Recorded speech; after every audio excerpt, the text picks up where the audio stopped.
there's really nothing to hinder its strengthening. So it's got the fuel, it's got the warm Gulf temperature, a lot of energy bottled up in the Gulf of Mexico that it can draw from. And so we don't expect it to do anything but continue to strengthen as it gets towards the Texas coast. So let's get you started with a look at the map. And yes, it says Tropical Storm Harvey. That is one graphic I forgot to change the name on. It is, as Andy mentioned, Hurricane Harvey. Category 1 hurricane. Hurricane warnings from Matagorda County to Jackson County, to Calhoun County, on down the coast. For Metro Houston, where you see the yellow, that is a tropical storm warning. Tropical storm force winds expected around the Metro Houston area before all is said and done. Category 1 storm, 80-mile-per-hour winds. The pressure continues to drop, and that's an indication that it continues to strengthen. And as long as the pressure drops well below 1,000 millibars, it will continue to strengthen. And in fact, we take a look at the official National Hurricane Center forecast. By the time it makes landfall close to Corpus Christi, close to Victoria, 115-mile-per-hour winds. Category 3 storm, a major hurricane. And then look what happens when it gets on shore. It parks itself. It goes stationary, which is about the worst case scenario.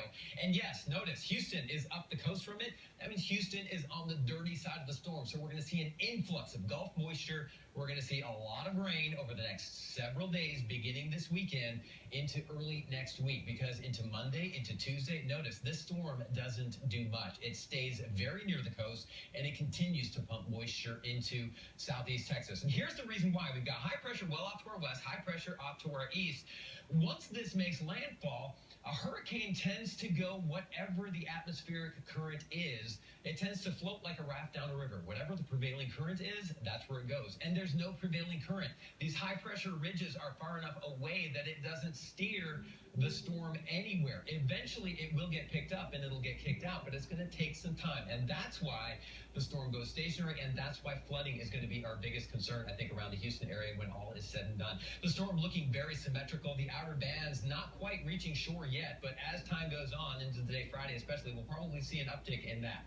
Storm surge warnings, because the winds are increasing. Storm surge warnings from Brazoria down through Matagorda County on down toward Corpus Christi. For Houston, for Harris County, I should say, for Galveston County, for Chambers County, we're talking about a storm surge watch. So where the warning is, we're talking 4 to 6, possibly even 7 foot of surge with this storm. Here are the look at the threats. Notice this: 15 to 20 inches of rain or more. Widespread flooding certainly possible. Tornadoes also, because we're on the dirty side of the storm, are likely. So that's another thing we need to worry about. European forecast model, take a look at this. It does hold Harvey. It doesn't move it much. And notice the rainfall totals. Where you see the blue here, that's about 16 inches of rain. And before it gets out of here, we're talking where the white is, just down the coast from Houston, 20 inches of rain. The American model, a little different scenario. It still places 20 inches of rain in the state of Texas, but just a different location, somewhere between Austin and the Louisiana border, a much more wide area of 20-inch rainfall.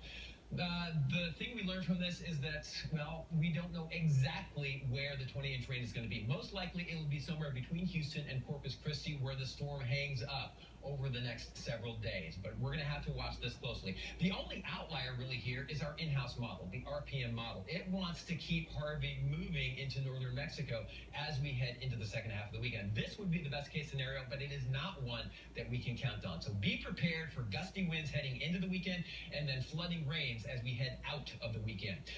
We've got flash flood watches in effect down the coast right now, but I would expect those to extend into the Houston area before all is said and done. Here's a look at your forecast for the rest of the day today. 30% chance for rain on and off as we head through the afternoon. Temperatures in the mid-90s. A pretty typical summertime day for us, but things go very atypical beginning tomorrow into the weekend. Big chances for rain through Monday and even possibly into Tuesday and Wednesday now. That is a look at your 10-day forecast. Of course, this is a fluid forecast, people. Things are going to change, so stay with us both here on Channel 2, online, on our Facebook page. ClickToHouston.com, of course, is our website.